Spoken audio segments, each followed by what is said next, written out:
Welcome to Turk Suite. We're still in Istanbul, and this week we're excited to show you our top 5 must-try foods and where to eat them in Istanbul.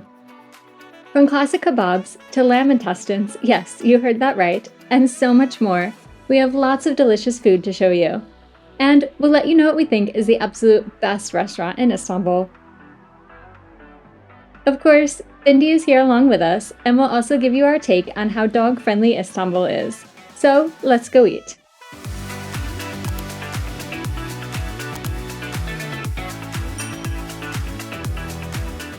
First up, let's start with a classic kebab. You absolutely can't visit Istanbul without a kebab, and more than likely, quite a few kebabs.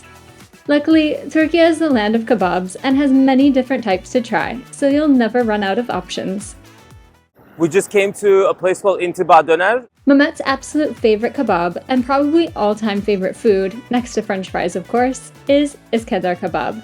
This dish is made from tender lamb meat, thinly sliced from a shawarma, and placed on top of bread cubes so all of the juice soaks into the bread, then topped with a rich tomato sauce and piping hot butter. It's served with thick and creamy yogurt and usually some grilled vegetables.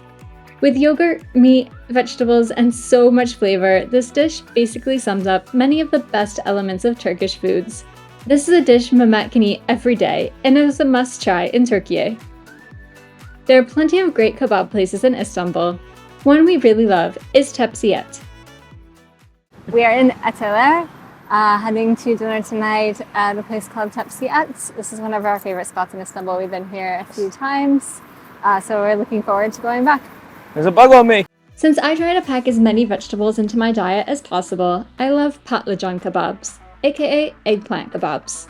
This version is made from tasty meat patties that are sandwiched between thick slices of eggplant and then grilled to smoky perfection. There's just something about the way they cook eggplants here. I swear they make the best eggplant in the world. While not exactly a kebab, they also make one other thing here that we need to tell you about, which is called marish tava. This is a dish made with lamb and vegetables cooked in a clay pot, covered with dough, and then brought to your table and perfectly presented. This dish is ridiculously delicious. It's packed with flavor from the tender lamb. The vegetables add a bit of brightness, and you can soak it all up with the amazing bread from the top of the dish. Definitely don't pass on this. And as a bonus, Tepsiyet also makes an unforgettable dessert called katmer. It's made with phyllo dough, kaymak, which is a creamy dairy product, and ground pistachios on top. If you've seen our other videos, you know I love pistachios, and this dessert is the best fix for my pistachio obsession. The combination of crunch from the pastry and the sweet, nutty filling makes this so delicious.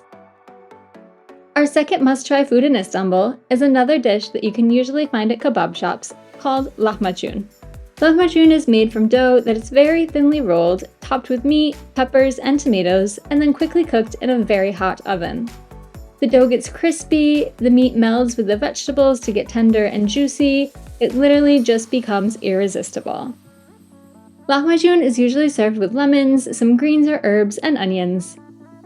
For the full experience, you need to squeeze the lemon, then top it with the onions, greens, and herbs, and roll it up to get a bite with everything in it.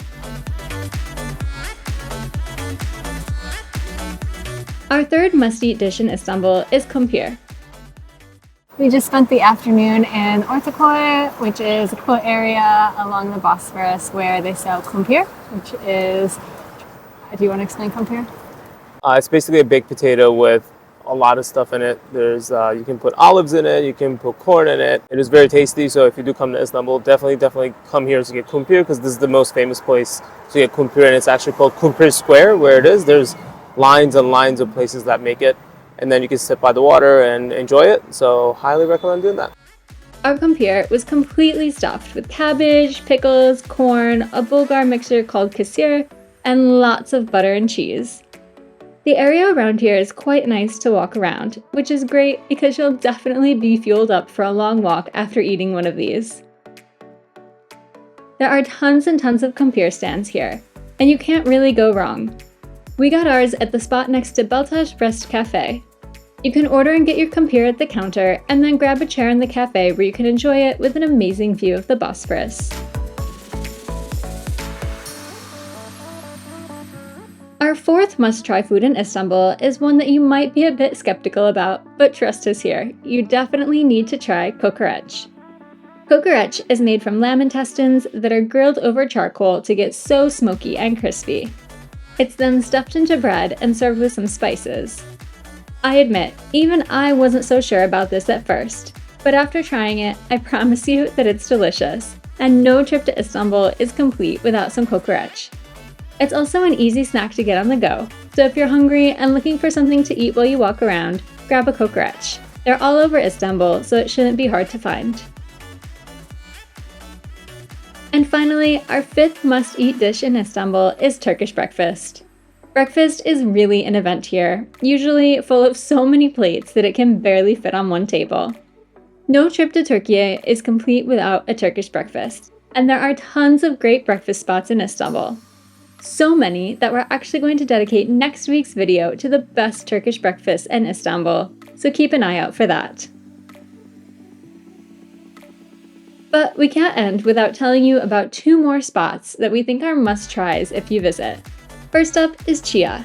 You may have seen this place on Chef's Table on Netflix, which is how we first learned about it, and after trying it, we've been coming back here every time we're in Istanbul. Chia is located in the Kokorec neighborhood on the Asian side of Istanbul. If you're staying on the European side, it's definitely worth a trip across to go to Chia. Plus, the ferry only costs about $1 and gives you such a nice view of the city. We took the ferry across with Bindi and even spotted some dolphins in the Bosphorus during our crossing.